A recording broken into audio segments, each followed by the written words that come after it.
கொங்கு நாடு முன்னேற்ற கழகம் வருகின்ற சட்டமன்ற தேர்தலிலே கொங்கு நாட்டினுடைய வளர்ச்சி திட்டங்களை யார் நிறைவேற்றுகிறோம் என்று உத்தரவாதம் கொடுக்கிறார்களோ அவர்களோடு கூட்டணி அமைத்து போட்டியிடுவோம். இதுவரைக்கும் அதிகாரப்பூர்வமான எந்த ஒரு பேச்சுவார்த்தையும் நடக்காத நிலையில் மக்களை குழப்புகின்ற விதமாக யூகத்தின் அடிப்படையிலே பல செய்திகள் வந்து கொண்டிருக்கின்றது. அதை யாரும் நம்ப வேண்டாம். கூட்டணி முடிவெடுத்தால் தலைமையிலிருந்து அதிகாரப்பூர்வமான அறிவிப்பு வரும். அதுவரை பொறுத்திருக்க வேண்டும். வருகிற 27ஆம் தேதி கொங்கு நாட்டிலே பெண்களை பொது வாழ்விற்கும்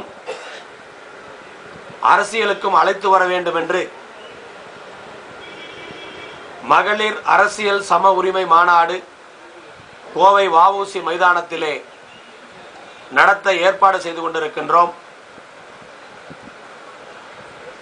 வருகிற 27ஆம் தேதி கொங்கு நாட்டிலே அதிகப்படியான மகளிர்